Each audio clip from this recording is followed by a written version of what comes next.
BNP chairperson Begum Khaleda Zia বলেছেন, দেশ এক সংকটময় কাল অতিক্রম করছে।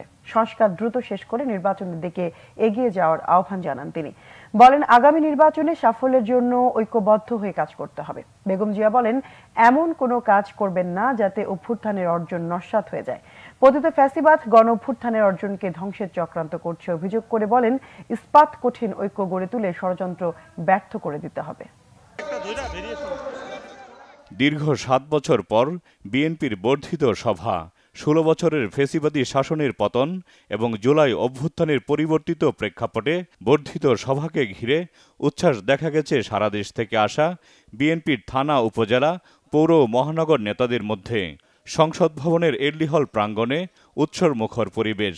এর মধ্যে মঞ্চ থেকে ঘোষণা আসে, বর্ধিত সভার প্রধান অতিথি BNP chairperson Begum Khaleda Zia. London থেকে অনলাইনে তিনি যুক্ত হওয়ায় উৎফুল্ল হন নেতাকর্মীরা। সভার শুরুতেই গত ১৬ বছর এবং জুলাই অভ্যুত্থানে আহত নিহতদের স্মরণ করে দীর্ঘ সময় পর ফ্যাসিবাদমুক্ত বাংলাদেশে সবাই এক হওয়ায় শুকরিয়া জানান। দীর্ঘ ফ্যাসিবাদী বিরোধী সংগ্রামে যারা শহীদ হয়েছেন এবং সম্প্রতি জুলাই আগস্টের ফ্যাসিবাদী শাসকদের নির্মম ভয়াবহ দমন নীতির কারণে গণহত্যায় যারা শহীদ হয়েছেন তাদের প্রতি আমি শ্রদ্ধা জানাচ্ছি। যারা আহত হয়েছেন তাদের প্রতি জানাচ্ছি আন্তরিক সমবেদনা। আমি চিকিৎসার কারণে যুক্তরাজ্যে অবস্থান করলেও আমি সব সময় আপনাদের পাশেই আছি। দীর্ঘ ১৫ বছর গণতন্ত্রের জন্য, আমার মুক্তির জন্য আপনারা যে নিরন্তর সংগ্রাম করেছেন এবং আমাদের অসংখ্য সহকর্মী প্রাণ দিয়েছেন, জুলুম নির্যাতনের শিকার হয়েছেন এবং প্রায় ১.৫ লক্ষ মিথ্যা মামলায় জর্জরিত হয়েছে, এখন আদালতের বারান্দায় ন্যায় বিচারের জন্য ঘুরে বেড়াচ্ছেন। আপনাদের এ ত্যাগ শুধু দল নয়, জাতি চিরকাল স্মরণ রাখবে। প্রতিহিংসা বা প্রতিশোধ নয়, পারস্পরিক ভ্রাতৃত্ববোধ ও ভালোবাসা দিয়ে সকলে মিলে গণতান্ত্রিক বাসযোগ্য উন্নত বাংলাদেশ গড়ার আহ্বান জানান বেগম খালেদা জিয়া। দেশ আজ এক সংকটময় সময় অতিক্রম করছে।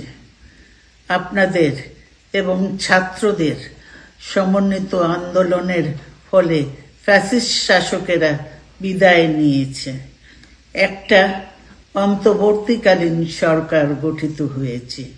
তাদের কাছে জনগণের প্রত্যাশা, রাষ্ট্র মেরামতের ন্যূনতম সংস্কার দ্রুত সম্পন্ন করে গণতান্ত্রিক ব্যবস্থায় ফিরে যাওয়ার জন্য সকলের কাছে গ্রহণযোগ্য একটি নির্বাচন অনুষ্ঠান সম্পন্ন করা। সংকট উত্তরণে দ্রুত নির্বাচন দেওয়ার আহ্বান জানান বিএনপি চেয়ারপারসন। আমি বিশ্বাস করি আপনারা শহীদ প্রেসিডেন্ট জিয়াউর রহমানের আদর্শে আরো উজ্জীবিত হয়ে আগামী নির্বাচনে সাফল্যের জন্য ঐক্যবদ্ধভাবে কাজ করবেন।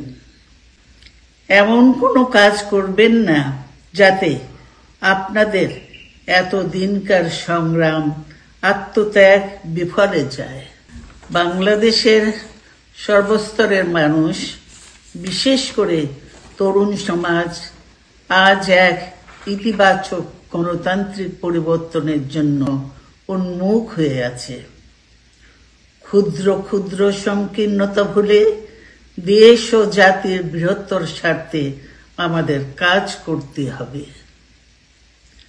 এখনো ফ্যাসিস্টদের দোসররা এবং বাংলাদেশের শত্রুরা গণ অভ্যুত্থানের মাধ্যমে প্রাপ্ত অর্জনকে নস্যাৎ করার জন্য গভীর চক্রান্তে লিপ্ত রয়েছে। ইস্পাত কঠিন ঐক্যের মাধ্যমে জনগণকে সঙ্গে নিয়ে এবং চক্রান্তকে ব্যর্থ করে দিতে হবে। আগামী দিনে গণতান্ত্রিক, সুখী, সমৃদ্ধ বাংলাদেশ গড়ে তুলতে সবাইকে ঐক্যবদ্ধভাবে কাজ করার আহ্বান জানান বিএনপি চেয়ারপারসন বেগম খালেদা জিয়া। দীর্ঘ ৭ বছর পর অনুষ্ঠিত হলো বিএনপির বর্ধিত সভা। সভায় বিএনপি চেয়ারপারসন বেগম খালেদা জিয়া দেশকে গণতন্ত্রের পথে ফেরাতে কোনো ধরনের বিভেদ তৈরি না করে সবাইকে ঐক্যবদ্ধ থাকার আহ্বান জানান। জাহাঙ্গীর আকন্দ, বাংলা ভিশন, এলডি হল প্রাঙ্গণ, সংসদ ভবন, ঢাকা।